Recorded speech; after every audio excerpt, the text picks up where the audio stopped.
آج ہم ذکر کرتے ہیں کہ سپریم کورٹ کے بائیکاٹ کے فیصلے سے حکومتی اتحاد اور پی ڈی ایم کو نقصان ہوگا یا فائدہ۔ دوسرا یہ کہ ملک کی بڑی سیاسی جماعتوں کی طرف سے عدالتی کارروائی کے بائیکاٹ کے بعد سپریم کورٹ کے فیصلے کی قانونی اور اخلاقی حیثیت کیا ہوگی۔ سپریم کورٹ نے منگل کو حمزہ شہباز کے بطور وزیر اعلیٰ پنجاب انتخاب کو کالعدم قرار دیا، مگر اس سے قبل ہی وفاق میں حکمران اتحاد عدالتی کارروائی کے بائیکاٹ کا فیصلہ کر چکا تھا۔ پی ڈی ایم نے عدالت کے 3 رکنی بینچ پر اعتراض اٹھاتے ہوئے فل کورٹ تشکیل دینے کی درخواست دی تھی، مگر اسے مسترد کیا گیا۔ پی ڈی ایم کا موقف تھا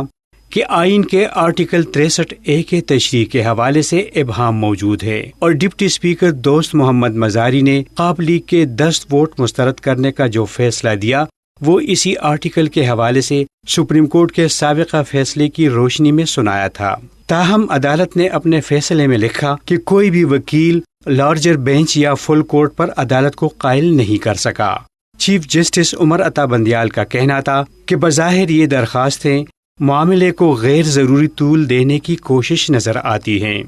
ملک کی سب سے بڑی عدالت کی کارروائی کا بائیکاٹ کرنے پر نون لیگ، پیپلز پارٹی اور حکومتی اتحاد میں شامل دیگر جماعتوں کو تنقید کا سامنا بھی کرنا پڑا۔ دوسری طرف تحریک انصاف اور ان کے اتحادیوں نے عدالت عظمیٰ کی کارروائی کے بائیکاٹ کو سپریم کورٹ پر حملے کے مترادف قرار دیا۔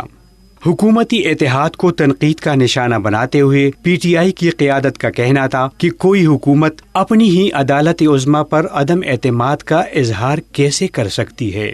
جبکہ بعض ماہرین کے خیال میں حکومتی اتحاد نے بائیکاٹ کا فیصلہ اپنے سیاسی مفاد میں کیا اور آنے والے دنوں میں اسے اپنے سیاسی مخالفین کے بیانیے کا مقابلہ کرنے کے لیے استعمال کریں گے۔ تاہم سوال یہ ہے کہ ملک کی بڑی سیاسی جماعتوں کی طرف سے عدالتی کارروائی کے بائیکاٹ کے بعد سپریم کورٹ کے فیصلے کی قانونی اور اخلاقی حیثیت کیا ہوگی، اور کیا حکومتی اتحاد کا بائیکاٹ کا فیصلہ انہیں کوئی سیاسی نقصان پہنچا سکتا ہے۔ وکیل اور ماہر قانون اسد رحیم کا کہنا تھا کہ ان کے خیال میں اس بات سے قطع نظر کی وفاق کے حکومت اتحاد کی جماعتوں نے عدالتی کارروائی کا بائیکاٹ کیا، سپریم کورٹ کا یہ فیصلہ قانونی اور اخلاقی دونوں اعتبار سے مکمل طور پر معتبر اور قابل عمل ہے۔ اسد رحیم سمجھتے ہیں کہ حکومتی اتحاد میں شامل سیاسی جماعتوں نے بائیکاٹ کا فیصلہ اس وقت کیا جب انہیں لگ رہا تھا کہ ان کی مرضی کا بینچ تشکیل نہیں دیا جا رہا، یا شاید فیصلہ ان کے حق میں نہیں آئے گا۔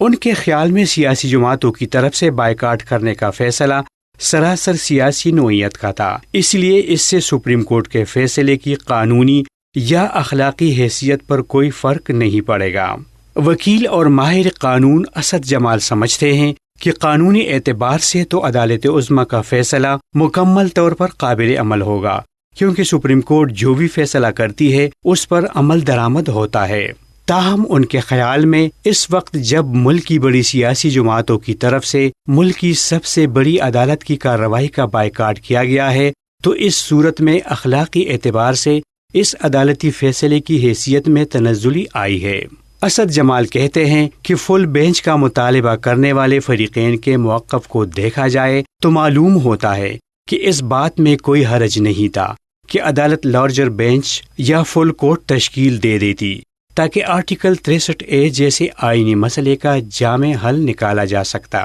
ان کا کہنا ہے کہ اگر سپریم کورٹ کے ماضی کے فیصلوں یعنی 2015 اور اس کے بعد 2018 کے فیصلوں کو پڑھا جائے تو آئین کی شق 63A کے حوالے سے کافی ابہام سامنے آتے ہیں۔ اس مقدمے میں سوال پارٹی کے سربراہ اور پارلیمانی پارٹی کے اختیارات کا تھا، تو اس پر بھی وضاحت کی ضرورت تھی۔ اسد جمال کا کہنا تھا کہ خود چیف جسٹس عمر عطا بندیال اپنے ماضی کے کئی فیصلوں میں اس بات پر زور دے چکے ہیں کہ پارٹی سربراہ کی اہمیت بہت زیادہ ہوتی ہے۔ وہ سمجھتے ہیں کہ اگر عدالت چاہتی تو لارجر بینچ یا فل کورٹ بنانے کے لیے ججوں کو بلایا جا سکتا تھا۔ اب سوال یہ ہے کہ بائیکاٹ سے حکومتی اتحاد کو فائدہ ہوگا یا نقصان؟ حکومتی اتحاد کے بائیکاٹ کے فیصلے کو تنقید کا نشانہ بنانے والے مبصرین کا ایک موقف یہ ہے کہ اس میں شامل جماعتیں عدالتی کارروائی کا بائیکاٹ کر کے عوام کے سامنے یہ تاثر قائم کرنا چاہتے ہیں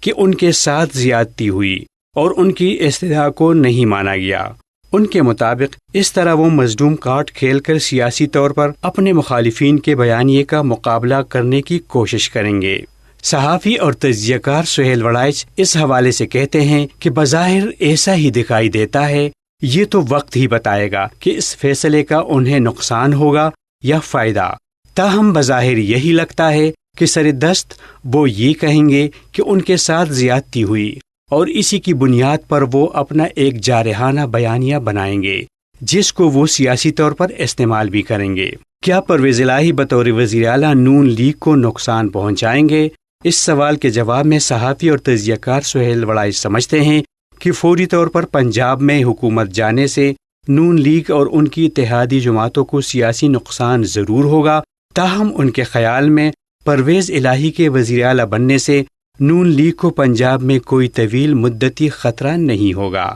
سہیل وڑائچ کہتے ہیں کہ پرویز الہی کے آنے سے پنجاب میں نون لیگ کو کوئی بڑا سیاسی نقصان نہیں ہوگا، کیونکہ ان کے پاس آپشنز بہت ہیں جن کی مدد سے وہ واپس آ سکتے ہیں۔ نواز شریف واپس آ سکتے ہیں، اینٹی اسٹیبلشمنٹ بیانیہ ایک مرتبہ پھر اپنایا جا سکتا ہے، نون لیگ بچ جائے گی، ان کے پاس بہت آپشنز ہیں، وہ پہلے بھی اس قسم کی صورتحال سے باہر آتے رہے ہیں۔